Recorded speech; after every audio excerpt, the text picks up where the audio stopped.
Beginners और intermediate players के लिए हम इस ओपनिंग को लेके आए हैं ताकि उन्हें ज़्यादा बर्डन ना पड़े, ज़्यादा याद ना करना पड़े और वो ओपनिंग फेज से काफ़ी आसानी से निकल जाएं।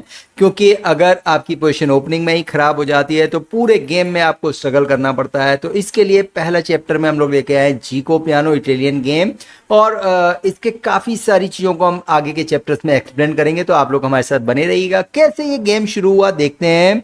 E4 से शुरुआत की है, E5, night F3, night C6, bishop C4, bishop C5, दोनों ही प्लेयर्स ने F2 एंड F7 पे अटैक किया हुआ है। सो ये ही इसका बेसिक आइडिया है कि यहाँ पे अटैक किया जाए। व्हाइट ने यहाँ पर C3 खेला और ये D4 से सेंटर पूरा कंट्रोल करना चाहता है।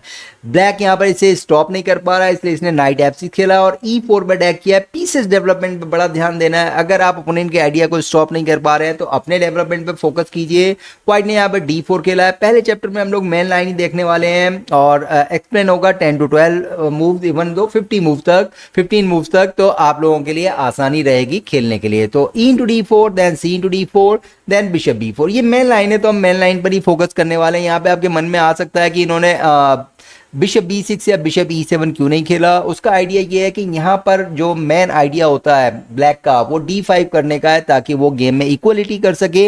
और अगर आप बिशप को कहीं और हटाते हैं, चेक नहीं देते हैं, तो वाइट को मौका मिल जाएगा वो D5 एंड हो सकता है कि D6, जो कि इसका मेन थीम है यहाँ पर जीको पियानो का, वो कर देगा और आपके ये दोनों पीसेस जो है काफ़ी देर के लिए लॉक हो जाएंगे। सो इसीलिए इन्होंने बिशप B4 चेक दिया, जो कि मेन लाइन है। उसे भी हम एक्सप्लेन करेंगे नेक्स्ट चैप्टर में, तो आप लोग बने रहिएगा हमारे साथ। Bishop D2, then bishop into D2, knight BD2। और यहां पर एक बहुत ही इंपॉर्टेंट है मूव है, मूव नंबर भी आप याद कर लीजिए, that is the move number 8। यहां पर ब्लैक को D5 खेलना है, अदरवाइज वाइट D5 पुश कर देगा और स्पेस गेन कर लेगा, ब्लैक के पीसेस को लॉक कर देगा। सो यहां के बाद E into D5, then knight into D5। यहां पर वाइट के पास ऑप्शन है, that is the castle and queen B3। So यहां पर हम लोग ओल्ड मैन लाइन को यूज करने वाले हैं, that is the queen B3।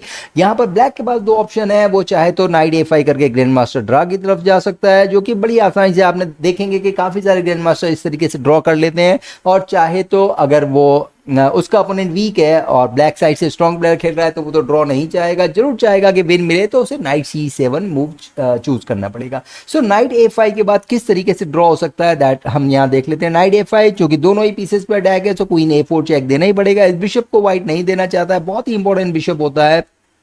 So knight C6 and then queen B3, knight A5, इस तरीके से ड्रॉ हो सकती है। अगर व्हाइट चाहता है कि यहाँ पर कुछ एक्स्ट्रा उसे चाहिए तो queen A4, night C6 check देने के बाद उसे यहाँ पर कैसल खेलना पड़ेगा and night B6, rook E1 check, bishop E6, queen C2 and knight into C4, knight into C4। दोनों ही साइड की पोजीशन जो है इक्वल है, दोनों ही ब्लैक साइड काफ़ी जो है सेफ है, बट वाइट का डेवलपमेंट काफ़ी अच्छा है। एक छोटी सी वीकनेस है D4 पे, बट इसको आसानी से कवर किया जा सकता है रुके D1 खेल के, सो वाइट को भी कोई प्रॉब्लम नहीं होगा। बेसिकली पोजीशन जो है इक्वल है, यहाँ पर कुछ भी हो सकता है इस पोजीशन में। तो अब आपको यहाँ से मिड गेम खेलना होगा।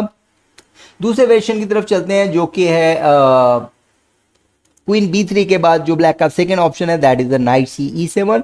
यहां पर भी दोनों प्लेयर्स को संभल के खेलना पड़ेगा, दोनों ही के पास प्लस और माइनस है। व्हाइट के पास डेवलपमेंट एडवांटेज है, सो ब्लैक के पास एक आइसोलेटेड पॉन का वीकनेस है जो कि उसे कंपनसेट करता है।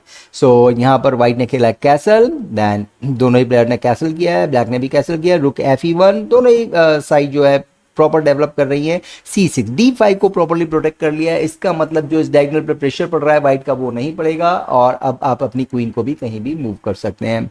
सो व्हाइट ने खेला नाइट A4, नाइट C5 का आइडिया है ताकि जो है B7 पे प्रेशर रहे और आप इस बिशप को आसानी से डेवलप ना कर पाए। सो इन्होंने खेला knight B6, then bishop D3। So basically position जो है इक्वल है, क्योंकि ब्लैक बहुत ही सॉलिड है और वाइट डेवलपमेंट में आगे है। वाइट की तरफ एक वीकनेस है हालांकि, बट चूंकि उसका डेवलपमेंट बहुत आगे है इसलिए उसे कंपनसेट करती है। सो ये आप लोगों को कैसा लगा जरूर बताइएगा। अगर आपके कुछ सवाल है इससे रिलेटेड तो हमें जरूर कमेंट करके बताइएगा ताकि हम उनके जवाब दे सकें। नेक्स्ट चैप्टर हम जल्दी लेके आएंगे, तो बने रहिएगा हमारे साथ। इस पूरी सीरीज को आप छोड़ना नहीं है, पूरा देखना है ताकि आपकी ओपनिंग की प्रॉब्लम सॉल्व हो जाए, पर्टिकुलरली जो नए प्लेयर खेलने के लिए आ रहे हैं उनकी। सो मिलते हैं हम लोग नेक्स्ट वीडियो में। Bye bye.